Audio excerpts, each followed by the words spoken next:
So కొంతమంది ఆహ్, శాశ్వత ఆనందం ఈ ముసలితనము, రోగము, చావు, పుట్టుకలు సో ఇవన్నీ మనకున్నప్పుడు ఆహ్, కొంతమందికి మాకు మధ్య మధ్యలో మేము ఆనందంగా ఉన్నాం కదా! ముసలితనం ఎప్పుడో వస్తుంది, చావు ఎప్పుడో వస్తుంది, జబ్బులు ఎప్పుడో వస్తాయి.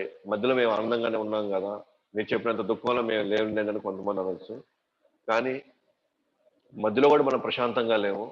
ఏదో ఒక విధంగా ఆధ్యాత్మికంగా గాని, ఆది భౌతికంగా గాని, ఆది దైవికంగా గాని మనం ఇబ్బందులు పడుతున్నాం. సో, ఆధ్యాత్మిక అంటే ఒకరి మన సొంత మనసు, శరీరం వల్ల మనం మనం దుఃఖానికి లోనైపోతుంటాం అన్నమాట. ఏది మనకు రాకముందరే, చావు రాకముందరే. మనకి ఏదో కొన్ని అంశాలు మన జీవితాల్లో మనల్ని ఇబ్బంది పెడతాయి. దీన్ని ఆధ్యాత్మిక క్లేశాలంటారు. లేదు మనం బాగున్నా సరే, మనం బాగుండడం చూసి కొంతమంది ఓర్వలేక మన మీద రకరకాల పరిస్థితుల్లో మనల్ని ఇబ్బంది పెట్టొచ్చు. సో, వాళ్ళందరూ బాగున్నా కూడా ఇతర జీవరాశులు అది పాము కాటు కావచ్చు, దోమ కాటు కావచ్చు, వైరస్, బ్యాక్టీరియా, వాతావరణ ముఖ్యంగా ఇతర జీవరాశుల వల్ల మనం ఇబ్బంది పడొచ్చు. అలా మూడోది ఆది దైవిక. దైవిక అంటే ఇదంతా దైవం చేతిలో ఉంది. ప్రకృతిలో ఉంది. ఎప్పుడు వస్తాయో తెలియదు. ఎప్పుడు సునామీలు వస్తాయో, ఎప్పుడు భూకంపాలు వస్తాయో, ఎప్పుడు విపరీతమైన వేడి, ఎండ, వర్షం ఎప్పుడెప్పుడు వస్తాయో, వాటి వల్ల మనం ఎంత ఇబ్బంది పడుతున్నామో మనకి ప్రత్యేకంగా మనం చెప్పాల్సిన అవసరం లేదు. మానవ జన్మలో గాని, జంతు జన్మలో గాని ఈ ఈ అన్ని అంశాలు చూస్తూనే ఉంటాము. మానవ జన్మ ఎత్తినా సరే, జంతు జన్మ ఎత్తినా సరే. అయితే మానవ జన్మలో మాత్రమే మనం అర్థం చేసుకోవడానికి మనకు అవకాశం ఉంది. నేనెందుకు ఇలాంటి పరిస్థితులను వెళ్ళాలి? ఎందుకు నేను ఇలాంటి ఆధ్యాత్మిక, ఆదిభౌతిక, ఆదిదైవిక క్లేశాలను ఎందుకు ఇరుక్కోవాలి? నేను బయటపడే మార్గం ఏమైనా ఉందా? బయటపడడానికి అవకాశం ఏదైనా ఉందా అని ఆలోచించడానికి ఒక మానవ జన్మలో మాత్రమే మనకి బుద్ధి పొందడానికి ఒక అవకాశం ఉండాలి. అలా మనం ఆ అవకాశం ఉపయోగించలేకపోతే మళ్ళీ మనం అదే ఇబ్బందులు, అదే కష్టం జన్మ జన్మలు వచ్చి ఇక్కడ ఇబ్బంది పడుతూనే ఉండాలన్నమాట. సో ఎప్పుడైతే మనం చూసామో అడుగడుగునా మనకి ఆటంకాలే ఉన్నాయి, అడుగడుగున మనకు దుఃఖాలే ఉన్నాయి. అందుకే మ్యానుఫ్యాక్చరర్ దీన్ని తయారు చేసి ఈ సృష్టిని తయారు చేసిన వ్యక్తి కృష్ణుడు 15వ శ్లోకంలో ఇది దుఃఖాలయము అశాశ్వతం అన్నాడు. ఓకేనా? సో దుఃఖాలయంలో దుఃఖాలు మాత్రమే మన దగ్గర మిగిలి ఉన్నాయి అన్నమాట ఇక్కడ. అశాశ్వతంగా ఉన్నాం మనం. ఏది మన జీవితంలో శాశ్వతంగా లేవు ఇవన్నీ కూడా. సో ఆయన చెప్పిన ప్రకారంగానే ప్రతి ఒక్కరము అట్లోనో ఇట్లోనో ఏదో ఒక విధంగా మనం ఇబ్బంది పడుతూనే ఉన్నాం. అయితే మన జీవితంలో పెద్ద మాయ ఏందంటే అది అందరికీ వస్తాయి కాబట్టి నాకు కూడా వచ్చినాయి. దాంట్లో పెద్ద విషయం ఏం లేదు. సుఖ దుఃఖాలు వస్తానే ఉంటాయి, పోతా ఉంటాయి. సో ఇలాంటి ఫిలాసఫీ చెప్తారన్నమాట వాళ్ళు మనకి. మళ్ళీ కొంతమంది మీరు చెప్పినంత దారుణంగా ఇక్కడ ఏం లేవు, నాకు కష్టాలు ఏం లేవు, ఎంతో కొంత బాగానే ఉన్నాం. సో ఆ ఫీలింగ్ లో మనం ఉండొచ్చు. లోకంతా ఇలాగే వెళ్తున్నప్పుడు లోకమంతా కూడా ఇంకా అంటే ఉన్నంత వరకు తినండి, బాగా ఆనందించండి, బాగా పడుకోండి, జీవితాన్ని అనుభవించండి అని 90% మంది ప్రజలు అట్లా వెళ్తుంటే దాంట్లో ఎంతో కొంత నిజం ఉంటది కదా. మీరు మీరు చెప్పేదాన్ని చూస్తే మీలాంటి వాళ్ళు ఎవరైతే ఉన్నారో వాళ్ళు చాలా తక్కువ శాతంలో ఉన్నారు. మీకు జీవితం ఎలా అనుభవించాలో మీకు తెలియక, మీ జీవితం అంటే ఏందో మీకు తెలియక మీరు ఇలాంటి బాట వెళ్ళిపోయారు. అత్యంత నిరాసక్తితో లేకపోతే నిస్పృహలో మీలాంటి వాళ్ళు ఉన్నారు. ఈ ప్రపంచంలో అంతా కూడా అంత గందరగోళం ఉందని మీలాంటి వాళ్ళు చెప్తున్నారు. కానీ శాతం మంది ఆనందంగా ఉన్నారు. అందరూ టెక్నాలజీ డెవలప్మెంట్ లో ఎన్నెన్నో కొంటున్నారు, ఎన్నెన్నో అనుభవిస్తున్నారు. వీడియో గేమ్స్ అని, ఎంటర్టైన్మెంట్ అని, 3D 4D 8D ఏదో పెరుగుతా ఉన్నాయి అవన్నీ. కొంతమంది అదొక ఆ విధంగా కొంతమంది ఉన్నారు, చాలా మంది ఉన్నారు. కొంతమంది ఎప్పటికైనా ఒక రోజు వస్తుందిలే, సమస్యలన్నిటికీ పరిష్కారం దొరికిపోతుందిలే, ప్రస్తుతానికి మనం దాని గురించి ఎక్కువ ఆలోచించాల్సిన అవసరం లేదు అని ఇట్లా. సో ఇది మానవ జన్మలో అతిపెద్ద మాయ. సో ఈ మాయలో ఇలాంటి వ్యాఖ్యానాల్లో కానీ ఇలాంటి అభిప్రాయాలు ఉండేవాళ్ళు అంత ఈజీగా వాటికి పరిష్కారం దొరకదు అనమాట. జస్ట్ ఆశావాహులుగానే మిగిలిపోతారు అనమాట, లేదా నిస్సాయ నిస్పృహలో మిగిలిపోతారు. ఎందుకనంటే ఇది మొత్తం ఎవరి కింద ఉంది, ఎవరు నడుస్తుంది, ఇది పరిష్కారం ఎక్కడ మీకు నేను చూపిస్తాను ఇప్పుడు ముందు ముందు మీకు. సో అప్పుడప్పుడు మనం ఆనందం అనుభవిస్తున్నాం కదా అనే దానికి సమాధానం మన దగ్గర యాక్చువల్లీ మన ఆనందం కాదు, రెండు దుఃఖాల మధ్య మనకు వచ్చే విరామం. పాత రోజుల్లో శిక్షల్లాగా రెండు సార్లు మనం గట్టిగా ముంచి మధ్యలో మనం పైకి లేపితే మనం వచ్చే శ్వాసను మనం ఆనందం అనుకుంటాం. పల్లెటూరు సర్కస్ అని మనం డిస్కస్ చేద్దాం. 25 పైసలు ఆ పెహలవాన్ని కొట్టి ఊరంతా కూడా కొట్టించుకున్నారు, కానీ అందరూ మాకేం జరగలేదు, మేము బాగానే ఉన్నాం అన్నారు. సో పైగా ఆనందం అంత చీప్గా దొరకదు. 25 పైసలకి 50 పైసలకి మన నోట్ల కట్టలకి ఆనందం రాదు. అది దయచేసి అది బలంగా కానీ మనం కానీ అర్థం చేసుకుంటే కనుక మన సగం జీవితం తత్వం మనకు అర్థమైపోయినట్టే. డబ్బులు అవసరం, ఓకే, కానీ డబ్బు జీవితం కాదు. సో ఈ రెండింటి మధ్య తేడా తెలుసుకోవాలి మనం. ఓకే, అది తెలుసుకోగలిగితే డెఫినెట్గా బ్యాలెన్స్ చేసుకోగలుగుతాం అనమాట. అలాగే నేను చూసిన చిన్నపిల్లల ఆనందం అండి, అంటే ఇంద్రియాలు ఎటువైపు పరిగెత్తమంటే మనం అట్లా పరిగిస్తాం అనమాట. మనం దాని వెనకాల వచ్చే మనం పడేటువంటి ఇబ్బందులు ప్రస్తుతానికి కనిపించవు. ప్రస్తుతానికి నాకు దొరికింది నేను చేసేయాలి, నాకు దొరికింది నేను అనుభవించేసేయాలి, ఈ తత్వంలో మనం అందరం ఉన్నాం అనమాట. అది ఆధునిక విజ్ఞానము లేదా ఆధునిక పద్ధతులు వాళ్ళు చెప్పేదంటే అన్నంత దొరికే అందరంత దోచేసుకో, అందరంత ఇప్పుడే అనుభవించేసి తర్వాత ఎవరు చూసాడు ఇవన్నీ, అప్పుడు పడేదేలాగా పడదాంలే అన్న భావంలో ఉన్నాం అనమాట అందరం. సో నిన్న మీకు చెప్పుకున్నాం, ఇంద్రియాలు, మనసు, బుద్ధి, అహంకారం, ఆత్మ. సో ఇంద్రియాల లెవెల్లో ఆనందము, మనసు లెవెల్లో ఆనందం, బుద్ధి లెవెల్లో ఆనందం, అహంకారం లెవెల్లో ఆనందం. సో ఈ అహంకారం 2 రకాలు ఉన్నాయి. ఒక మంచి అహంకారం ఉంది, ఒక చెడు అహంకారం ఉంది. మంచి అహంకారం అంటే మనం శుద్ధ ఆత్మస్థితిలో ఉన్నప్పుడు వచ్చే అహంకారం. కృష్ణ సేవకుడిని, కృష్ణ అంశాన్ని అని మనకి గర్వంగా అనుకునే మన ఆనందం ఉంటుంది, అత్యంత ఆనందం ఉంటుంది. నేను లేదు, నేను చెడు అహంకారం ఏంటంటే ఇది నా ఊరు, ఇది నా వాళ్ళు, ఇది నా కులం, ఇది నా మతం, ఇదంతా నేనే అనుభవించాలి అన్నదినప్పుడు చెడు అహంకారం. సో అదనమాట అక్కడ తేడా. సో మీరు ఎలా చెప్పగలుగుతున్నారు ఇంద్రియాల కంటే మనసు గొప్పదని, మనసు కంటే కూడా బుద్ధి గొప్పదని, బుద్ధి కంటే కూడా ఆత్మ గొప్పదని? ఇది 3వ అధ్యాయం 42వ శ్లోకంలో సో మనకి చెప్తాను అనమాట కృష్ణుడు. సో అందువల్ల మన ఆనందం ప్రస్తుతానికి అయితే ఇంద్రియాల లెవెల్లో ఉంది, రెండోది మనసు లెవెల్లో ఉంది, మహా అంటే బుద్ధి లెవెల్ దాకా వెళ్తుంది. కానీ ఆత్మ లెవెల్లో కొంతమంది మాత్రమే వెళ్ళగలుగుతున్నారు. సో 3వ అధ్యాయం 42వ శ్లోకంలో మనకి ప్రస్ఫుటంగా చెప్తారు అనమాట. ఇంద్రియాని పరన్యాహుర్ ఇంద్రియేభ్య పరం మనః మనసస్తు పరా బుద్ధిర్ ఏ బుద్ధే పరతస్తుత. ఇంద్రియాని మనః బుద్ధిర్. సో ఇంద్రియం కంటే కూడా మనసు గొప్పది, మనసు కంటే కూడా బుద్ధి గొప్పది, బుద్ధి కంటే కూడా ఆత్మ గొప్పది. మధ్యలో అహంకారం లేదు ఈ శ్లోకంలో, బట్ మనం అర్థం చేసుకుంటాం అనమాట. అది కూడా మనం ఈ శ్లోకంలో లేదు, బట్ భాగవతం శ్లోకాస్లో మనకు దొరుకుతుంది అనమాట. ఇంద్రియాలు ప్రమాదం అంటున్నాను. మనకి ఇంద్రియాల వల్ల వచ్చేటువంటి ఆనందం అత్యంత ప్రమాదం. ఆనందం అంటున్నాం, మళ్ళీ ఇంకోవైపు ప్రమాదం అంటున్నాం. ఈ ప్రమాదం ఎక్కడ దాకా తీసుకెళ్ళాలంటే మృత్యు దాకా తీసుకెళ్ళిపోద్ది. మనం చంపేస్తే కూడా మన ఇంద్రియాలను నమ్ముకున్నామంటే మనం ఖచ్చితంగా మనం చనిపోయేదానికి కూడా మనకు అవకాశం ఉంది. ఇంద్రియాలు అంత దారుణంగా మనిషిని హింసించగలుగుతాయి. సో కేవలం ఇప్పుడు ఈ మధ్యకాలం మనం చూసాం, ఒక సీనరీ కోసం వెళ్ళి ఎక్కడో ఒక చిన్న చెరువులో గట్టు మీద మనం ఏదో సెల్ఫీ తీసుకున్నప్పుడు టక్కన దాంట్లో పడిపోయి చచ్చిపోయే సందర్భాలు ఉన్నాయి. వరదలు వచ్చేటప్పుడు ఆ సీనరీ మనకి క్యాప్చర్ చేయాలి, అన్ని కూడా అంటే కళ్ళకు ఆనందం కలిగింది, టక్కన మన ఏదో మన సెల్ఫీ మన వీరత్వం చూపించాలనుకున్నారు, టక్కన పడిపోయారు. ఎక్కడ ఏది కారణమైంది? మృత్యుకి ఏది కారణమైంది? ఇంద్రియాల కారణమైనాయి అక్కడ. చూడండి, ఒక క్షణపాటికలో ఎంత డేంజర్ ఉందో ఆసుకోలేకపోతాం. అంటే ఇంద్రియాలు ఎంత బలంగా పనిచేస్తే చూడండి. ఉదాహరణకి కొన్ని జీవరాశుల్లో మనం ఈ ఇంద్రియాల యొక్క బలమైనటువంటి ప్రభావాన్ని మనం చూడొచ్చు అనమాట. ఉదాహరణ మనం అప్పుడప్పుడు మనం ఈ వర్షినప్పుడు లేదా వర్షం వచ్చి కరెంటు పోయినప్పుడు మనం దీపాలు వెలిగించుకున్నప్పుడు రాత్రంతా మన దీపం వెలిగి ఉదయం మనం చూసినప్పుడు దాని చుట్టూ చాలా పురుగులు పడిపోయి ఉంటాయి అన్నమాట. సో మనం వెంటనే ఆ పురుగులు చూసేస్తాం, కానీ ఆ పురుగులు అక్కడ ఎందుకు పడ్డాయి మనం గమనిస్తే ఖచ్చితంగా అవి మంటల్లోకి వెళ్ళి ఉంటాయి, మంటలో నుంచి అది కాలిపోయి కింద పడిపోయి ఉంటాయి, అది వాస్తవం. కానీ యాక్చువల్గా ఏం జరిగిందంటే మెకానిజం చెప్తున్నారు అనమాట. ఇప్పుడు వీటిని చిమ్మటి పురుగులు అంటారు అనమాట, లేదా చిరి పురుగులు అంటారు వీటిని. సో వాస్తవానికి ఏముంటుందంటే వీటి కళ్ళు వెలుతురికి బలంగా ఆకర్షితపడతాయి అన్నమాట వీటి కళ్ళు.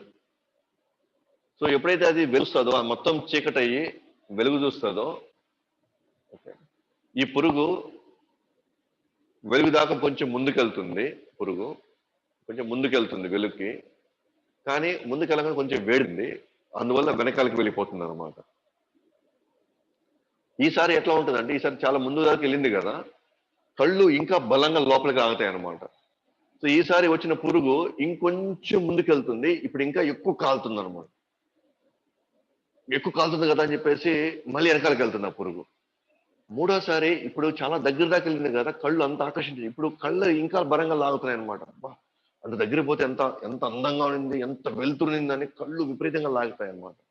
మూడోసారికి ఆ పురుగు అలాగ వెళ్ళి వెళ్ళి వెళ్ళి అతి దగ్గర దాకా వెళ్తుంది అనమాట.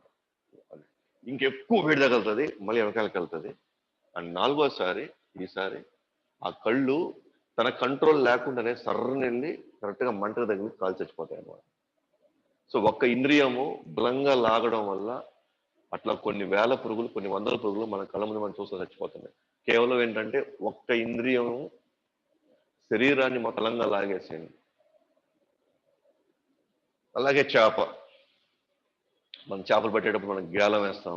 గేలం దానికి ఒక వాటి ఆహారం కింద కొన్ని పురుగుల్లో లేకపోతే కొన్ని ఏదో మనం కావాల్సిన అక్కడ వదిలేస్తాము. చేప మన అలాగే ఉంటుంది. చేప చాలాసేపు గమనిస్తుంది. గమనించి ఇదేదో మనకు మాత్రమే దొరికింది, చుట్టుపక్కల చేపలు ఆహారం చూడట్లేదు అని ఆ చేప వెళ్ళి దాన్ని పట్టుకోవడంగానే మనం అట్లానే ఆ బరువు చూసుకొని మనం లాగేస్తాం బయటికి. ఇక్కడ చూసి దాని నాలుక బలంగా ఉందన్నమాట. సో ఆ నాలిక యొక్క దాని ఆకర్షణ పోయి దాన్ని పట్టుకోగానే మనం లాగేస్తాం. వాస్తవానికి ఆ చెరువంతా కావాల్సినంత ఆహారం ఉంది. చెరువంతా ఎక్కడైనా పోయి ఉండొచ్చు ఆ చేప, కానీ ఆహారం ఉంది, ఎవరూ చూడలేదు, నాకు ఒక్కడే ఈరోజు ఈ పూట నాకు జరిగిపోద్ది కాబట్టి అక్కడ ఎవరు లేరు పక్కల, కాబట్టి ఇది నాకు మంచి అవకాశం దొరికిందని అక్కడికి వెళ్ళింది. కానీ మనం గేలం వేసి లాగేసాము. తర్వాత ఏమవుద్దో మనకే తెలుసు బాగా. దాని సావుకి కారణమైంది ఇంద్రియం, నాలుక. అలాగే కస్తూరి జింకలు ఉన్నాయి. కస్తూరి జింకలు అంటే ఈ జింక దానికి వాసన వస్తుంది అనమాట. దానికి ఆ కస్తూరి వాసన వస్తుంది దానికి, ఆ జింకకి. కస్తూరి వాసన అది ఎక్కడి నుంచి వస్తుందో కనిపెట్టాలని తిరుగుతుంది అనమాట. చాలా కిలోమీటర్లు తిరుగుతుంది అది. ఎక్కడి నుంచి వస్తుంది ఈ వాసన, ఎక్కడి నుంచి వస్తుంది ఈ వాసన. ఎందుకంటే ఆ వాసన దాన్ని అనుభవించాలనే తాపత్రయంలో అది నీరు దాక్కుండా తిండి కూడా లేకుండా తిరుగుతూనే ఉంటుంది అనమాట.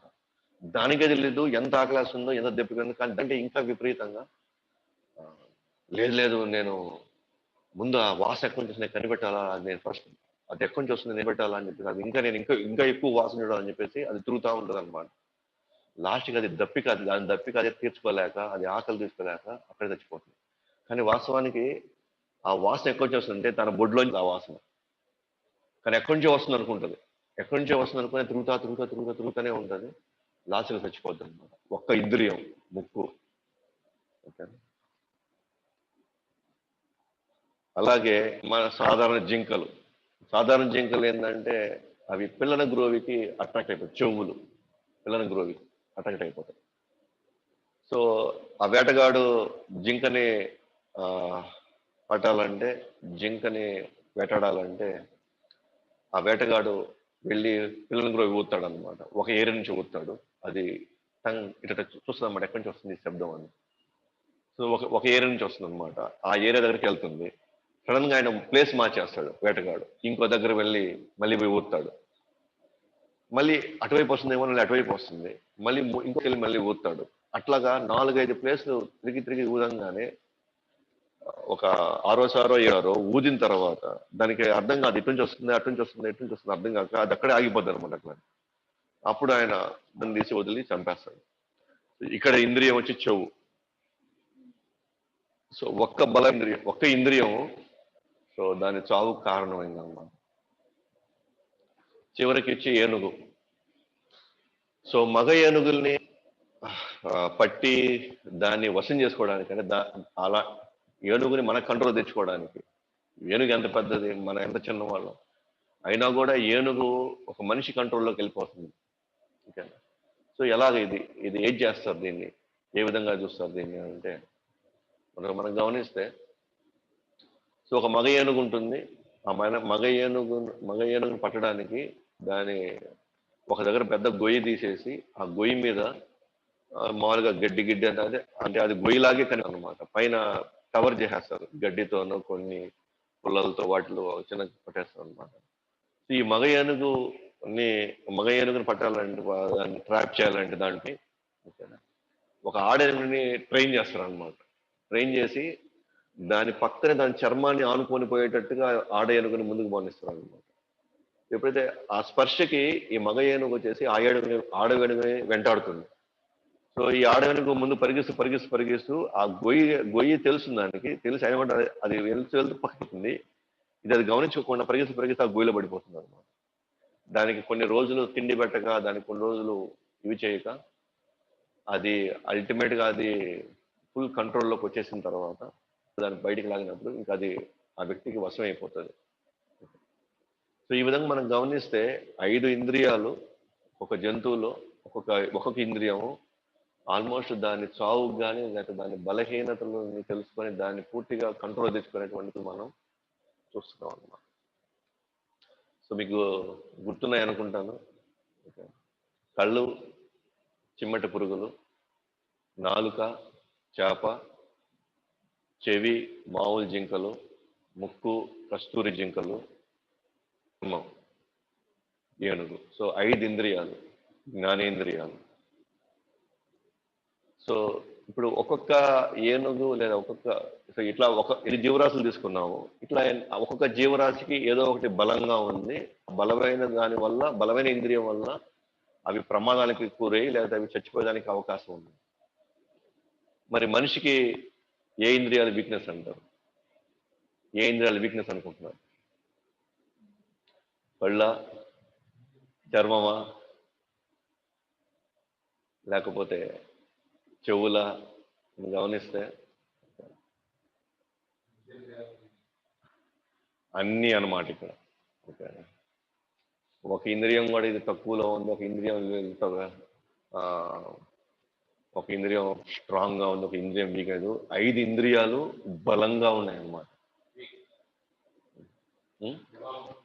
ప్రభావం 5 ఇంద్రియాలు మనల్ని ఎటైనా సరే ఎటు రూపైనా మనం తీసుకెళ్ళిపోవచ్చు అన్నమాట. అంటే మన మీద ఎట్లాంటి ప్రభావం అంటే భయంకరమైన ప్రభావం ఉన్నాయన్నమాట. ఒక్క ఇంద్రియం మిస్ అయినా కూడా, ఒక్క ఇంద్రియం మన కంట్రోల్ తప్పినా కూడా మనం ఎటువైపునా మనం వెళ్ళిపోవచ్చు. సో మనిషి యొక్క జీవితంలో ఇంద్రియాలుతో మనం చాలా జాగ్రత్తగా ఉండాలా. అదే భగవద్గీతలో మన కృష్ణుడు మనకి క్రమక్రమంగా ఆ ఇంద్రియాల యొక్క ప్రభావం ఏంటి, ఆ ఇంద్రియాల యొక్క ఇదిలో మనం ఏ విధంగా మన గమ్యం ఏదైతే ఉందో కృష్ణుని చేరుకోవాలి, ఆధ్యాత్మిక జన్మ మృత్యు జరా వ్యాధి నుంచి మనం బయటపడాలి, మనం ఒక అసలు చేయాలి అన్నప్పుడు మనకి అతి పెద్ద అడ్డంకి ఉండేది ఫస్ట్ ఇంద్రియాలు అనమాట. ముఖ్యంగా కలిగి ఉన్న వాళ్ళకైతే ఇంకా అది చాలా హై లెవెల్లో ఉంది. అందులో ఇప్పుడున్నటువంటి మోడర్న్ టెక్నాలజీలో ఎప్పుడైతే సెల్ ఫోన్స్, ఈ టెక్నాలజీ పెరిగిన తర్వాత ఈ ఎంటర్టైన్మెంట్ పాయింట్ ఎక్కువ పెరిగిందో, సో మనము ఖచ్చితంగా వాటికి బానిస అయిపోయాము. సో ఇంపార్టెంట్ ఆస్పెక్ట్స్ మన లైఫ్లో మన గోల్స్ని కూడా మర్చిపోయి మనం డైవర్ట్ అయిపోయిన పరిస్థితి ఉంది. సో అందుకే మనకి 2వ అధ్యాయం 60వ శ్లోకంలో కృష్ణుడు అంటాడు అనమాట, యతతో హి అపి కౌంతేయ పురుషస్య విపశ్చితః ఇంద్రియాని ప్రమాదీని హరంతి ప్రసభం మనః. చూడండి, ఇంద్రియాని ప్రమాదీని, సో అతి ప్రమాదమైనవి ఇంద్రియాలే అనమాట. విపశ్చిత అంటే పురుషస్య విపశ్చిత అంటే గొప్ప మేధావులు కూడా, విపశ్చిత అంటే ఏది మంచి ఏది చెడు అంటే అంత పరమజ్ఞానం ఉన్న వాళ్ళని కూడా ఇంద్రియాల యొక్క ప్రభావం కానీ బలంగా ఉంటే హరంతి ప్రసభం మన, అలాంటి వాళ్ళని కూడా కంప్లీట్ గా వాళ్ళ మనసు పూర్తిగా కైవసం అయిపోద్ది అనమాట. సో గొప్ప వాళ్ళు కూడా ఒక వీక్నెస్ తో వాళ్ళ పరపతి పోతుంది. సో వాళ్ళు జైల్లోకి వెళ్ళిపోతారు, వాళ్ళు చచ్చిపోతారు కూడా. సో మనం చూస్తుంటాం గొప్ప సినిమా యాక్టర్లు, గొప్ప క్రికెట్ ప్లేయర్స్, తర్వాత పెద్ద సైంటిస్టులు ఒక వీక్నెస్ అనమాట. సిగరెట్, లేకపోతే వ్యభిచారం అమ్మాయిలో, లేకపోతే మందు, లేకపోతే జూదమో, లేకపోతే ఏదో ఒక అంశం వాళ్ళ జీవితాలు ఉన్నతమైన వాళ్ళ ప్రఖ్యాతులను కూడా ఒక్క రాత్రిలో వాళ్ళు ఆ పేరు పోగొట్టేసుకుంటారు. ఒక్క రాత్రిలో వాళ్ళ జీవితం అస్తవ్యస్తం అయిపోతుంది. సో మనలాంటి జీవితాల్లో ఇంకా అంత విచక్షణ జ్ఞానం ఉన్న వాళ్ళ జీవితాల్లో కూడా ఒక్క వీక్నెస్ గాను ఉంటే ఓకేనా, ఆ ఇంద్రియాలు వాళ్ళని అల్లాడిచ్చేస్తాయి అన్నమాట. సో ఇంక మన జీవితంలో ఇంక మనం ఎట్లా ఉన్నామో, ఏ స్థాయిలో ఉన్నామో, ఏ స్థితిలో ఉన్నామో, మనం ఏ పరిస్థితిలో ఉన్నామో మనందరికీ తెలుసు అన్నమాట. అందువల్ల మనకి కృష్ణుడు పదే పదే మన జీవితాన్ని అస్తవ్యస్తం చేసేది ఇక్కడ ఎవరు లేరు, మన ఇంద్రియాలే అనమాట. మన అస్తవ్యస్తం చేస్తున్నాయి మనం. అండ్ ఇదే వాళ్ళు తనుగా, ఇదే వాళ్ళు ఇదిగా పెట్టుకొని మన సినిమాల ద్వారా కానివ్వండి, యాడ్స్ ద్వారా కానివ్వండి, తర్వాత సోషల్ మీడియా ద్వారా కానివ్వండి, మనకు అవసరం లేని పదార్థం కానివ్వండి, మనకంత మన జీవితాల్లో అంత ముఖ్యం కానటువంటి కొన్ని ప్రోడక్ట్స్ కానివ్వండి, దానివల్ల మనకి ఎటువంటి లాభం లేనటువంటి కొన్ని విషయాలు కానివ్వండి, మన మీద బలంగా యాడ్లో ఒకేసారి 10, 2 సార్లు, 3 సార్లు, 4 సార్లు, 5 సార్లు, 6 సార్లు బలంగా చూపుతుగా మనం కోరుకుంటాం. మనకు అవసరం లేకపోయినా మనం కోరుకుంటాం. ఇది అవసరం ఉందనిపించేలాగా వాళ్ళు అలా చేస్తున్నారు అనమాట. ఎందుకంటే ఫస్ట్ మనకు అవుట్లెట్స్ ఇంద్రియాలు అనమాట. అందుకనే కృష్ణుడు కూడా ఈ ఎవరి ఇంద్రియాలు, ఇంద్రియార్థాలు వీటి జోలికి కానీ వెళ్ళారండి, ఆది అంతం అన్ని కూడా దుఃఖాలే అంట. ఆది అంతము రెండు కూడా దుఃఖాలే అంట. తెలివైన వాళ్ళు ఇంద్రియాలను నమ్మరంట. ఇంద్రియాలు ఎటువైపు పరిగెస్తుందో ఒకసారి ఆలోచిస్తారంట. ఇది నేను పోయేది, నా ఇంద్రియాలు దేనికైతే ఆకర్షింపబడుతున్నాయో ఇది నాకు మేలు చేస్తుందా, నాకు కీడు చేస్తుందా. ఏహి సంస్పర్శజ భోగ 5వ అధ్యాయం 22వ శ్లోకంలో ఏహి సంస్పర్శజ భోగ. స్పర్శ, ఏది స్పర్శ? ఇంద్రియాలు, ఇంద్రియార్థులతో స్పర్శ. కళ్ళు, చెవు, ముక్కు, నోరు, చర్మం. సో ఇంద్రియాలు, ఇంద్రియార్థములతో ఆ స్పర్శ తగిలినప్పుడు, రెండు కలుసుకున్నప్పుడు దుఃఖ యోనయ ఏవతే. ఓకేనా? సంస్పర్శజ భోగం అని మనకి ఇంద్రియాలు, 5 ఇంద్రియాలు స్పర్శించుకున్నప్పుడు దుఃఖ యోనయ ఏవతే, ఇవి దుఃఖాలకే లీడ్ అవుతాయి, దుఃఖాలకే మనకు ఫైనల్ గా మనకు దొరుకుతాయి, దుఃఖాల జీవితంలో మిగులుతాయి. ఆద్యంతవంత కౌంతేయ, ఆది మన స్టార్టింగ్ లో అయినా మనకు దుఃఖాలే ఉంటాయి, ఆఖరిలో కూడా మనకు దుఃఖమే ఉంటుంది, మిగులుతుంది అనమాట ఫైనల్ గా. నతేషు రమతే బుధః. నతేషు రమతే బుధః అంటే బుద్ధిములు రమించరు, వాళ్ళు ఆనందపడరు. ఇంద్రియాలు, ఇంద్రియార్థములతో వచ్చి ఇంద్రియాలకు ఆకర్షించేటువంటి వస్తువుల పట్ల బుద్ధిమంతులు ఆకర్షితులు కాదు, దానికి వాళ్ళు లోను కారన్నమాట. ఎందుకంటే ఇంద్రియాల వల్ల మనం చేయబోయేటువంటి ఏ పనైనా సరే మనకి ఆది అంతం, మనకి దుఃఖమే వస్తుంది అన్నమాట. ఉదాహరణకి గులాబ్ జామ్ తీసుకున్నాం అనుకోండి. ఓకే, సో ఫస్ట్ 1-2 సార్లు మనకి ఎంత ఇష్టమైనప్పటికీ కూడా, ఎంత బాగున్నప్పటికీ కూడా, మనకు దాని మీద పంచప్రాణాలు ఉన్నప్పటికీ కూడా, సో ఒక గులాబ్ జామ్ మనకి ఇస్తారు, బాగానే ఉంటుంది. రెండోది తింటాం, ఇంకా బాగుంటుంది. మూడోది తింటాం, 4, 5, 6, 7, 8, 9, ఫైనల్గా ఏమంటాం? దాని మీద మనకి విరక్తి కూడా పుడుతుంది. మనకి ప్రమాదం ఏంది? అన్ని తినడం వల్ల అజీర్తి అవ్వచ్చు, హాస్పిటల్ పాలవచ్చు. మనం ఫైనల్గా దానివల్ల ఎంత ఖర్చు అవుతుందో మనం చెప్పలేము. అంటే అధికమైనటువంటి ఇంద్రియ భోగం మనకి ఖచ్చితంగా దుఃఖాలకే మన జీవితాల్లో పణంగా పెట్టబోతాం అనమాట. ఇంకా వాళ్ళకి ఇంకేదైనా కాంప్లికేషన్స్ ఉన్నాయనుకోండి, అది చావు దాకా కూడా వెళ్ళిపోతుంది. కాబట్టి కృష్ణుడు మనిషి నుంచి కూడా ఈ ఇంద్రియాల యొక్క ప్రమాదాల గురించి మనకి హెచ్చరిస్తున్నాడు అనమాట, మన మేలు కోసం, మన మంచి కోసం. సో కాబట్టి కానీ ఆధునిక విజ్ఞానం మొత్తం కూడా నువ్వు ఇంద్రియాలు ఎంత తృప్తిపరిస్తే నువ్వు అంత ఆనందంగా ఉంటావని మనకి బ్రెయిన్ వాష్ చేస్తుంది అనమాట. నువ్వు ఎంత ఆనందాన్ని నువ్వు ఎంత అనుభవించడానికి నువ్వు ముందుకెళ్తావు, నీకు అనిపించింది నువ్వు అనుభవించేసి ఇప్పుడే అనుభవించేసి అంటారు అనమాట. నీకు అనిపిస్తుంది ఇప్పుడే చేసేసేయండి అంటారు. నీకు కొనాలనిపించిందా కొనేసుకో, అనుభవించేసే, అయిపోయినది. కానీ ఇక్కడ ప్రాబ్లం ఏంటంటే ఎంత అనుభవించాలని మనం ప్రయత్నిస్తామో దానికంటే ఇంకా అనుభవించాలనుకుంటాం మళ్ళీ. కానీ మన ఇంద్రియాలు అనుభవించే అంత రిసోర్సెస్ ఇక్కడ లేవు. ఇక్కడ మనం ఎంత కావాలనుకుంటామో అంతా సప్లై చేయడానికి ఈ భూమి సరిపోదు మనకి. అంత అంత అంత కోరుకుంటాం, అది మన కెపాసిటీ గమ్ముకుంటాం అంతే. ఓకే, సో ప్రభుపాద వారు ఎక్కడో భాష్యంలోనో లేకపోతే ఎవరో చెప్పడం నేను విన్నాను అనమాట. మన దగ్గర ఆకాశం అంత పేపర్ ఉన్నా కూడా, ఓకేనా, సొమ్మలంతా ఇంకు ఉన్నా కూడా అంట, ఓకేనా, ఆ పేపర్ సరిపోదంటే ఇంకు సరిపోదంట. ఓకేనా, మనకు అన్ని ఉన్నాయంట మనకి. అంటే మన కుదరకు గమ్ముకున్నాం కానీ, అవ్వక గమ్ముకున్నాం కానీ, లేకపోతే ఆకాశం సరిపోదు, మన సముద్రాలు సరిపోవంట, అనుకున్నాయంట మన దగ్గర. ఎందుకంటే కొన్ని వేల జన్మల లోపల ఆ ఇంప్రెషన్స్ ఉన్నాయి, కొన్ని వేల జన్మల కోరికలు ఉన్నాయి, అట్లానే లోపల బలంగా ఉన్నాయి అన్ని.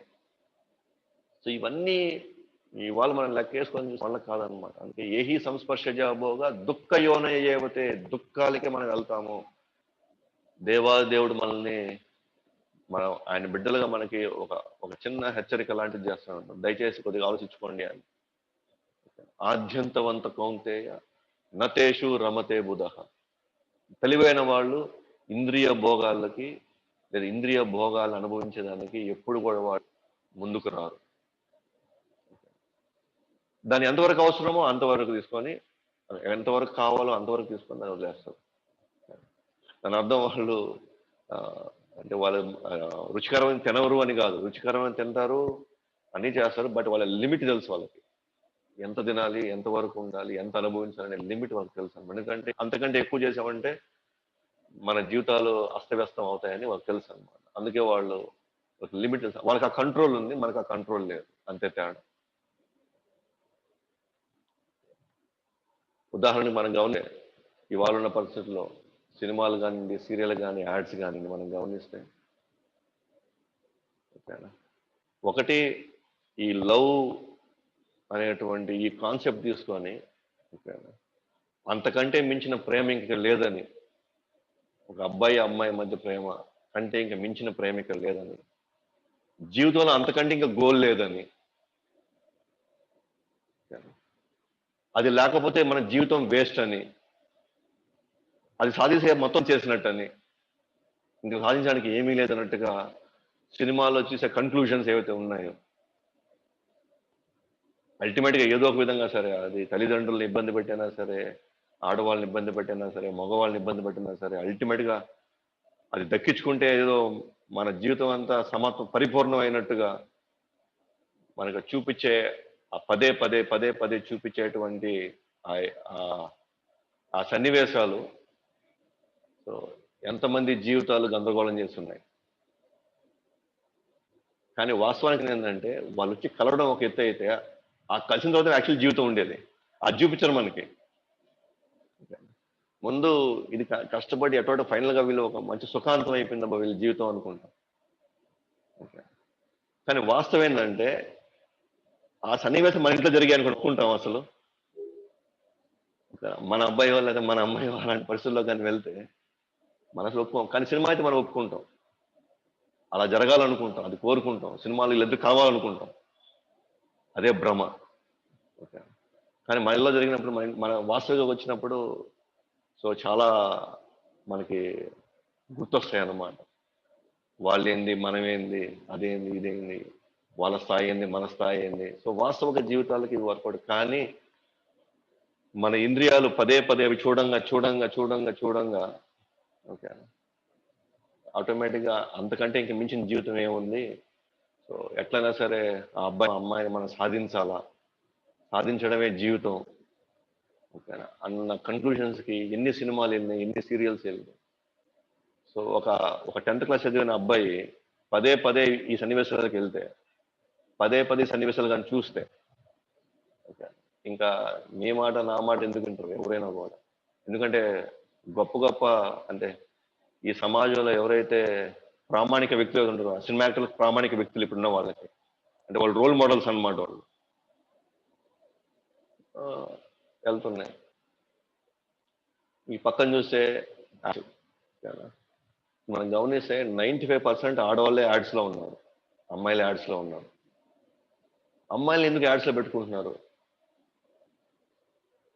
అమ్మాయిలనే ఎందుకు సంబంధం లేని వస్తువులకు కూడా వాళ్ళు ఎందుకు తీసుకుంటున్నారు? దీంట్లో వాళ్ళకి రెండు లాభాలు ఉన్నాయన్నమాట. ఒకటి, మగవాళ్ళందరూ సో మ్యాక్సిమము సో ఆడవాళ్ళకి అట్రాక్ట్ అవుతారు. ఇది ఒక అంశం. రెండో అంశం ఏంటంటే ఆడవాళ్ళకి జనరల్గా ఒక సైకాలజీ, జనరల్ సైకాలజీ, అంటే కొన్ని ఎక్సెప్షన్స్ ఉంటారు, బట్ జనరల్ సైకాలజీ ఏంటంటే ప్రతి ఒక్కరూ వాళ్ళు అందంగా ఉండాలని, అందంగా చూపించుకునే ఒక స్వభావం ఉంటుంది. అది తప్పేం కాదు, బట్ వాళ్ళ ఉన్నటువంటి సహజమైనటువంటి స్వభావం. అది మోడర్న్ కాంటెక్స్ట్కి వచ్చేసరికి ఓకేనా, అది ఒక సెల్ఫ్ రెస్పెక్ట్ అన్నట్టుగా చూపిస్తూ, అది ఒక ఉన్నతమైనటువంటి ఒక ప్రక్రియ, అది ఉన్నతమైనటువంటి ఆనవంతగా చూపిస్తూ మోడలింగ్, బాడీ ఎక్స్పోజర్ చేయించడం అనేది మన అందాన్ని మనం ఉన్నదాన్ని చూపించుకోవడంలో తప్పే ఉంది, ఉన్నదానిలో మనం చూపించడంలో అక్కడ ఇబ్బందే ఉంది. సో మా సెల్ఫ్ రెస్పెక్ట్ అది, లేదా మా నైతిక హక్కు అది.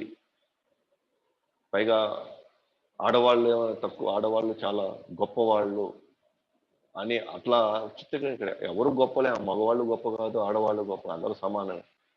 కానీ కొంతకాలం అణచబడ్డమైనటువంటి ఈ పరిస్థితిలో నుంచి ఇప్పుడు వాళ్ళకి స్వేచ్ఛ దొరికినప్పుడు, సో ప్లస్ అందరూ దాన్ని సపోర్ట్ చేసినప్పుడు, ఆడవాళ్ళు ఇటువంటి వాటికి వెళ్ళినప్పుడు వాళ్ళకే తెలియట్లేదు, ఇది సెల్ఫ్ డిస్ట్రక్షన్కి వెళ్ళిపోతుంది అన్నమాట. ఇప్పుడు పదే పదే ఒక వ్యక్తి, కొంతమంది వ్యక్తులు యాడ్లు చూసినప్పుడు కానీ, లేకపోతే అలాంటి సన్నివేశాలు ఎక్కువ చూస్తే, ఇప్పుడు కళ్ళు అటువంటి సన్నివేశాలు పదే పదే చూసినప్పుడు,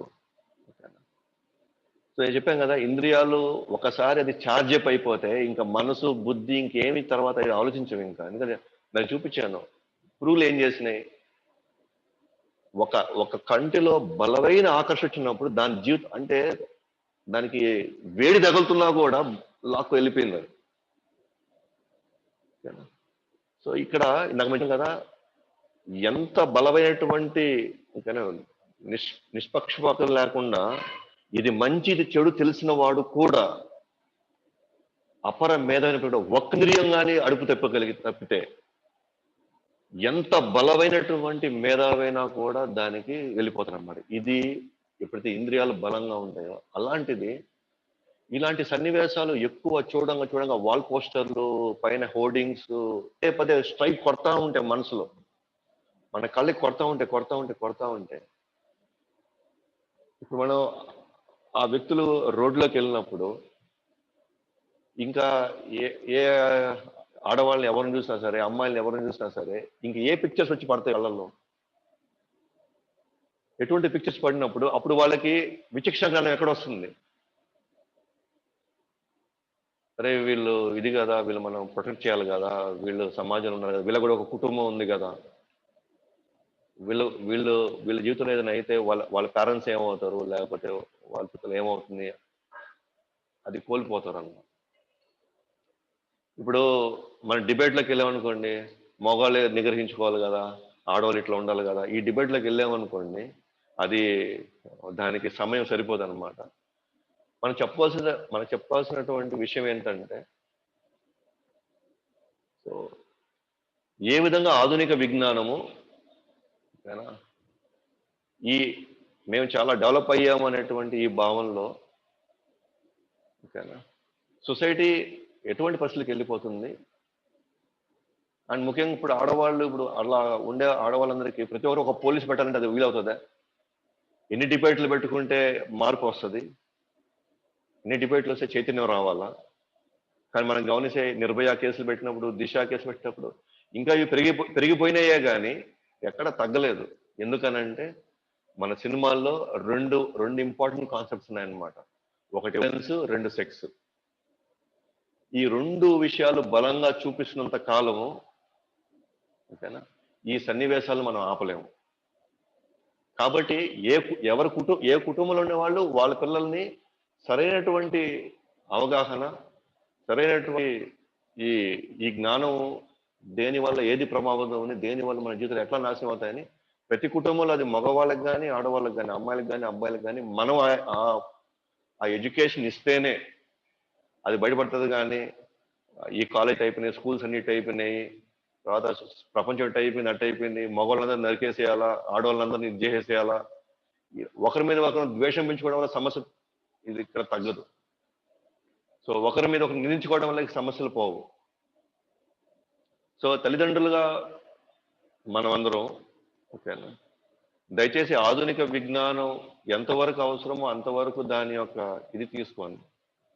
బట్ మనం శాస్త్రాల మీద ఓకేనా, శాస్త్రం ఇచ్చేటువంటి ఈ జ్ఞానం మీద ఇవి మనం దేనివల్ల ఎంత ప్రయోజనం ఉంది, దేనివల్ల ఎంత నష్టం ఉంది, దేనివల్ల ఎంత కష్టం ఉంది, దానికి మన జీవితాల్లో ఎటువంటి సాధన చేసుకోవడం వల్ల రేపు కాలేజీలకు వెళ్ళినా, యూనివర్సిటీస్కి వెళ్ళినా, రేపు పెద్ద పెద్ద పోస్టులకు వెళ్ళినా సరే ఈ అంశాలు వాళ్ళ మనసులో ఎప్పుడు నిండిపోయి ఉంటే వాళ్ళు కనీసం వాళ్ళ వల్ల సమాజం నాశనం కాదు. సో వాళ్ళు కనీసం చుట్టుపక్కల వాళ్ళని ఇటువంటి పరిస్థితులకు వాళ్ళు తీసుకురారు. పైగా మీ మీద ఎప్పుడు వాళ్ళకి గౌరవం ఉంటుంది, మీ మీద వాళ్ళు ఎప్పుడు మీరంటే ఎప్పుడు వాళ్ళకి కృతజ్ఞత అనమాట. ఎందుకంటే ఈ జ్ఞానం వైపు మనం ఎవరైతే తీసుకెళ్తామో వాళ్ళకి విషయం తర్వాత అర్థమైపోతుంది. అలాగే మనం గమనిస్తే సినిమాల్లో హీరోలే మందు కొడుతూ మన సిగరెట్ తాగుతూ ఉంటే, విపరీతమైన వైలెన్స్ యాక్ట్స్ చూపిస్తూ ఉంటే, వాళ్ళని చంపేయడం, వీళ్ళని నరికేయడం, అంటే ప్రాణానికి విలువ లేకుండా ఎక్కువ బుల్లెట్స్ తగులుతుండవు, అంటే ఎక్కువ వీడియో గేమ్స్ ఆడి మనం అంతమంది కాల్చామంటే రేపు వాళ్ళ మనసులోకి వెళ్ళి వాళ్ళకి మనిషి యొక్క ప్రాణ విలువలకు తెలియదు. వాళ్ళకి రేపు వాళ్ళ చేతికి గన్ను దొరికినా, వాళ్ళ చేతికి కత్తి దొరికినా వాళ్ళు వీడియో గేమ్ అనేటే ఆడతారు వాళ్ళ తర్వాత కూడా. అంటే ఎంత బలమైన ఇంప్రెషన్స్ వాళ్ళ మనసులో పడిన తర్వాత జీవితం మనుషుల విలువ అది తెలియకపోతే రేపు ఎటువంటి అనర్థం జరుగుతుందో మనం గ్యారంటీ చెప్పలేము. సో అదే వీడియో గేమింగ్ అయినా కూడా, అంటే స్పీడ్ పెంచుకునే కార్స్ అనండి, రేపు నిజం కార్లో కూర్చున్నప్పుడు అదే అనిపిస్తుంది వాళ్ళకి. సర్రని వెళ్ళాలి మనం, అంటే వాళ్ళని దాటాలి, వాటి దూకాలి మనం. ఎందుకంటే ఇవన్నీ ఫీడ్ అవుతున్నాయి లోపల, మనసులో ఫీడ్ అవుతున్నాయి అవన్నీ కూడా. రేపు మన జీవితంలో అవి ఆడబోతాయి. మనం గమ్ముకున్న అవి మన గమ్ముకుని లాక్కి వెళ్తాయి అవి. సో దయచేసి ఈ శాస్త్రాలు చెప్పేటువంటి ఈ విషయాల్ని దయచేసి మీరు గమనించుకోండి. ఎటువంటి వాటికి మన వాళ్ళని మనం పంపిస్తున్నాము, లేదా మన ఎటువంటి పరిస్థితులు మనం ఉన్నాం ఆలోచించుకోండి ఒకసారి.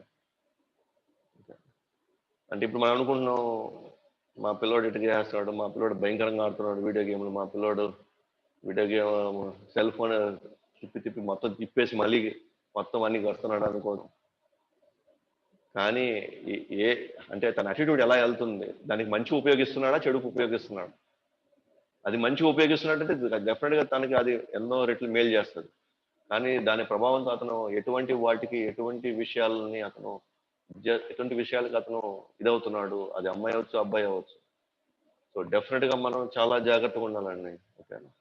సో అందుకనే మన జీవ శాస్త్రాలు చాలా ఇంపార్టెంట్. అట్లీస్ట్ మనం తెలుసుకొని మనం చెప్పడానికి మనం చేసే క్రమం అట్లీస్ట్ మనం అదేనా మనం ప్రయత్నించాలన్నమాట. సో ఇంతకుముందు మీకు ఒకటి చెప్పాను, అదే పాయింట్ మళ్ళీ ఇప్పుడు రిపీట్ చేస్తాను. 2వ అధ్యాయం 62వ శ్లోకంలో 63వ శ్లోకంలో, ధ్యాయతో విషయాన్ పుంస సంగస్తేషు ఉపజాయతే సంగాత్ సంజాయతే కామ క్రోధాయతే. ధ్యాయతో విషయాన్ పుంస, ఇంద్రియార్థములతో ఓకేనా ప్రత్యేకంగా చూసినప్పుడు, సంఘం అంటే వాటి మధ్య బాండేజ్ కలిగినప్పుడు, సంబంధం కలిగినప్పుడు, ఇంద్రియాలకి ఇంద్రియార్థాలకి రెండింటికి సంబంధం కలిగినప్పుడు ఖచ్చితంగా ఏమవుతుంది? నెక్స్ట్ సంగాత్ సంజాయతే కామ అంటే నాకు కాలాలి, నేను పొందాలి.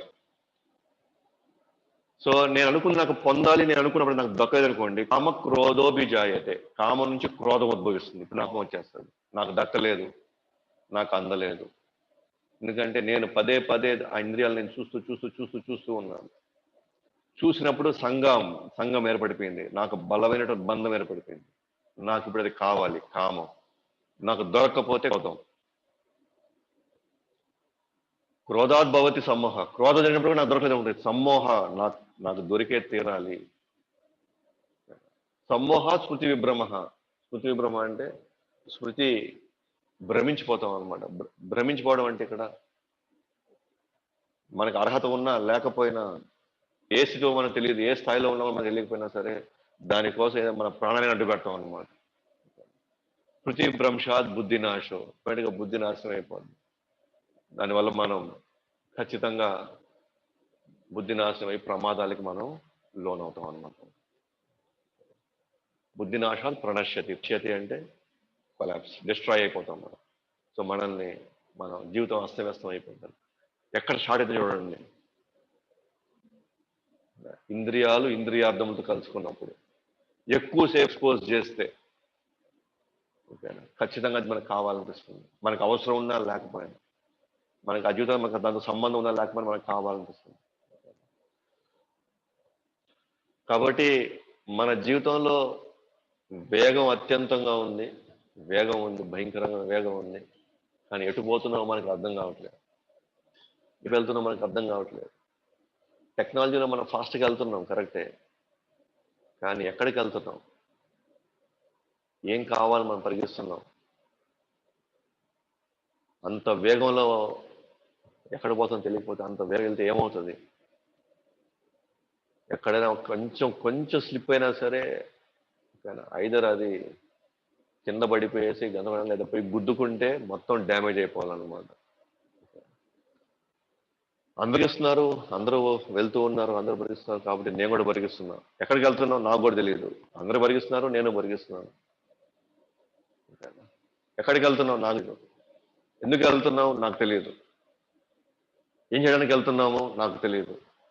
అందరూ వెళ్తున్నాము, నేను వెళ్తున్నాను, అందరూ పరిగిస్తున్నారు, నేను పరిగిస్తున్నాను. ఇన్ని వేల మంది పోతుంది, ఇన్ని లక్షల మంది వెళ్తున్నప్పుడు దాంట్లో ఎంతో కొంత నిజం ఉంటుంది కదా. అటు ఎక్కువ మంది పోయే దాంట్లో నేను వెళ్తాను. కలియుగంలో ఈ సూత్రం తప్పు అండి, ఓకేనా, ఈ సూత్రం తప్పు. ఎందుకంటే 90%కి జీవితం ఎందుకు వచ్చిందో, అసలు మానజన్మ ఎందుకు వచ్చిందో, మానజన్మకు ఉద్దేశం ఏంటో, మానజన్మతో మనం ఏం చేయాలో, మన జీవితాల్లో ఏ అంశాలు మన జీవితాలను నాశనం చేస్తాయో మనకే తెలియదు. మన దురదృష్టం మన పెద్దవాళ్ళకి తెలియలేదు, వాళ్ళు మనకు చెప్పలేదు. కానీ మనమే తెలుసుకొని నెక్స్ట్ జనరేషన్కి మనం మనం కాపాడబడాలా, వాళ్ళకి ఇవ్వగలగాలి, మనం కాపాడాలి మనం. సో మనం అంత వేగమైనటువంటి మనం చేస్తే, ఎటువంటి దిశ లేకుండా, ఎటువంటి గమ్యం తెలియకుండా మనం వెళ్తే ఖచ్చితంగా మన అనుభవం అంత సుముఖంగా ఉండదన్నమాట. చాలా అత్యంత ఘోరంగాను, కష్టంగాను, ఇబ్బందిగాను ఉంటుంది. కాబట్టి 8:30 అయింది. కాబట్టి మనం ఆలోచించుకోవాల్సింది, రేపు ఒకసారి మనం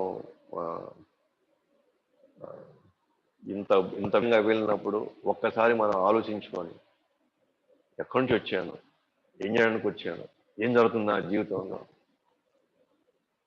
ఎటు వెళ్ళాలి నేను, ఏం చేయాలి నేను, అసలు ఎందుకు నాకు సంబంధం ఎవరో నా జీవితాన్ని కంట్రోల్ చేస్తున్నారు, నా సంబంధం లేకుండానే ఎటో వెళ్ళిపోతున్నాను నేను.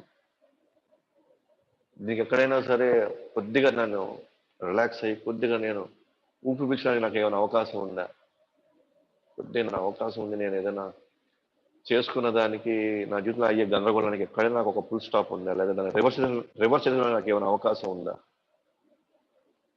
అని మనం ఒక్కసారి ఆలోచించాలన్నమాట. కానీ మన దౌర్భాగ్యం ఏంటంటే ఇవేవి మనకు అంత టైం ఇవ్వవు, మనకు అంత అవకాశం ఇవ్వవు. సో మీ అందరూ నేను హరే కృష్ణ మంత్రం ఎందుకు జపం చేయమని చెప్పాను, అందుకని ముఖ్యంగా తెల్లవారుజామున లేదా హరి జపం చేయండి. ఈ హరే కృష్ణ మంత్ర జపం మనకు ఒకసారి ఆలోచింపజేపిస్తుంది. ఈ హరే కృష్ణ మంత్రం మనకు ఒకసారి మనసును ఎక్స్పాండ్ చేసి, ఏది ఏది ఏది నిజమైన జీవితం, ఎటువంటి జీవితం కావాలి, ఎటువంటి జీవితం ప్రయాణిస్తున్నాను, నాకు ఎటువంటి గమ్యం కావాలి అని తెలియకుండానే మనలో ఈ ఆలోచన రేకెత్తించి మనల్ని సరైనటువంటి క్వశ్చన్స్ కి ఆన్సర్స్ ఎక్కడ దొరుకుతాయి అట్లీస్ట్ అటువంటి టైం మనకి ఇచ్చి మన అటువైపు మనకు తోస్తుంది అనమాట. ఇప్పుడు అందరికీ హరే కృష్ణ మంత్రం ఉండగా మన కృష్ణుడు అంటే మనకు అంత నమ్మకం మన మీద మనకేం లేదు ప్రస్తుతానికి. ప్రస్తుతానికి తెలుసుకున్నాము, బాగానే ఉంది, ఇది చేయండి బాగుంటామని చెప్పున్నాము, చేస్తున్నారు. బట్ క్రమంగా ఈ హరే కృష్ణ మంత్రమే ఏదైతే పరిగెత్తే ఇంద్రియాలని, అస్తవ్యస్తమైనటువంటి మనస్సుని కూడా క్రమంగా ఒక దిశ వైపు పంపిస్తాయన్నమాట. మనం ఆలోచింపజేస్తాయి విషయాలని. ఇంతకుముందు ఎలా ఉన్నాం, ఇప్పుడు ఎలా ఉన్నాము, ఇంతకుముందు ఏం చేసేవాళ్ళని ఇప్పుడు ఎలా చేస్తున్నాము, దాంట్లో మన ఇబ్బంది కలిగించే మన జీవితాలని ఇబ్బంది పరిచే అంశాలు మనలో ఉంటే అవి ఏంటి, అవి ఎలా దాన్ని బయట తీయాలి, ఎలా వాటిని నాశనం చేసి మళ్ళీ మనం ఆనందంగా ఉండాలి అనే వైపు మనం ఆలోచిస్తాం. సో కాబట్టి మనమందరం కూడా భగవద్గీత ఖచ్చితంగా మనకి అత్యంత ఆనందం ఇవ్వడానికే కృష్ణుడు మనకి భగవద్గీత ద్వారా మనల్ని ప్రయత్నిస్తున్నాడు అన్నమాట. మన జీవితాన్ని అస్తవ్యస్తం చేసే ఇంద్రియాల యొక్క అసలైనటువంటి అవి ఎంత ప్రమాదమో మనకి ఎత్తి చూపిస్తున్నాడు మనకి. ఇలా ఒక జన్మ కాదని ఇట్లా కొన్ని వేల జన్మలు ఇట్లాగే ఇంద్రియ ప్రభావంలో పడి ఇంద్రియాల బానిసలయ్యి కొన్ని వేల జన్మలు ఇట్లాగ అయిపోయినాయి. మన జన్మలు మనవి కొన్ని వేల యుగాలు ఇట్లా పోయినాయి మనకి. మళ్ళీ ఇప్పుడు మనకు మళ్ళీ మానవ జన్మ వచ్చింది, మళ్ళీ ఇప్పుడు మనకు ఒక అవకాశం వచ్చింది. మళ్ళీ మనం చాలా జాగ్రత్తగా దీన్ని యూటిలైజ్ చేసుకోవాలి. చాలా జాగ్రత్తగా మనం దీన్ని మంచిది దిశ మనం ఇవ్వాలి. సో అది మనం మంచి సాంగత్యంలో ఉండి హరే కృష్ణ మంత్రం జపం చేసుకుంటూ ఈ క్లాసెస్ వింటూ ఉంటే సో ఫస్ట్ మనకు అర్థమవుతుంది మనం ఏం చేస్తున్నాము, మనం ఎక్కడున్నాము, ఏం చేయాలో మనకు అర్థమవుతుంది. రేపు మన మీద ఆధారపడాలి కూడా వాళ్ళకు కూడా మనం ఈ విషయాలు చెప్పి వాళ్ళు కూడా ఒక మంచి డైరెక్షన్ మనం ఇవ్వచ్చు అన్నమాట. సో అందుకే భగవద్గీత అందరూ భగవద్గీత ఇంతవరకు చదవని వాళ్ళు లేదా దాన్ని సరిగ్గా అర్థం చేసుకోవాలి వాళ్ళు, భగవద్గీత అంటే ఏంటో తెలియ వాళ్ళు భగవద్గీత అంటే ఏముందండి, యుద్ధం సంబంధించింది, భగవద్గీత అంటే ఏముందండి, అది ఒక మతం సంబంధించిన పుస్తకం, భగవద్గీత ఏముందండి అది చచ్చిపోయేటప్పుడు పెట్టుకునేది, అదంతా ఇప్పుడంటే అంత 60 సంవత్సరాలు చదవాల్సింది. 60 సంవత్సరాలు ఇంక ఇంద్రియాలు ఏమున్నాయి, ఇంకా మనసు ఏముంది, బుద్ధి ఏముంది, తర్వాత మీరు ఇంద్రియాలు ఎట్లా చెప్పారు పరిగెత్తడమే మనం ఇంకా 60 సంవత్సరాల తర్వాత.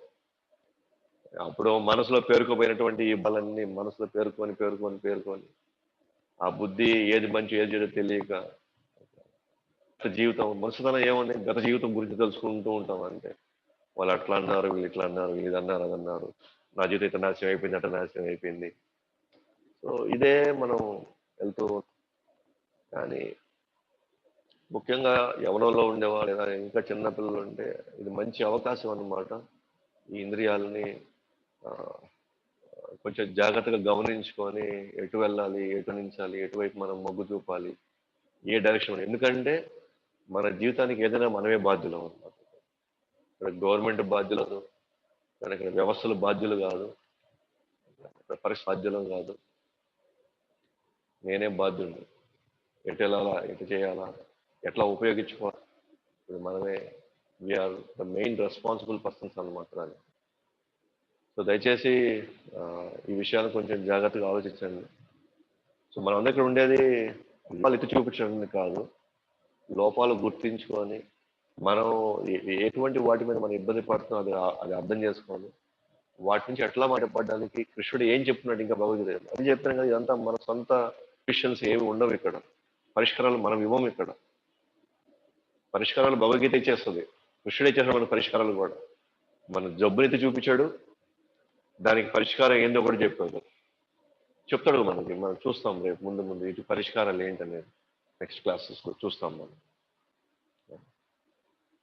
కాబట్టి ఒకసారి మళ్ళీ వీటి గురించి ఆలోచించండి. దీంట్లో ఎంత నిజం ఉంది, ఎంత ఉంది. నేను చెప్పింది మొత్తం మీరు ఏకీభించాల్సిన అవసరం కూడా లేదు. ఓకే, మీరు ఆలోచించుకొని మీకు ఏమైనా సందేహాలు ఉంటే మీరు అడగచ్చు. సో రేపు క్లాస్లో రేపు మళ్ళీ దామోదరిలా రేపు చర్చించుకుంటాం మళ్ళీ. 2 సెషన్స్ ఇది అయిపోయినాయి. ఇంకో సెషన్లో దామోదర లీల. సో రేపు చర్చించుకుంటాము. సో కాబట్టి రేపు దామోదర చర్చించుకుందాం. ఇది నెక్స్ట్ వీక్కి మళ్ళీ మనం చూస్తాం. సో కాబట్టి మీరందరూ ఒకసారి ఇది వినడానికి ప్రయత్నించి మళ్ళీ ఒకసారి ఆలోచించండి. మన లైఫ్లో ఏమున్నాయి, ఎలా ఉన్నాయి, ఏం జరుగుతుందో ఆలోచిస్తాం. హరే కృష్ణ. చూడు మనం దామోదర ఆటలు పాడుకుందాము, దామోదర అష్టకం పాడుకుందాము, హారతి తీసుకుంటాము. ఏమైనా సందేహాలు ఉంటే మీరు తీర్చుకోవచ్చు. హరే కృష్ణ.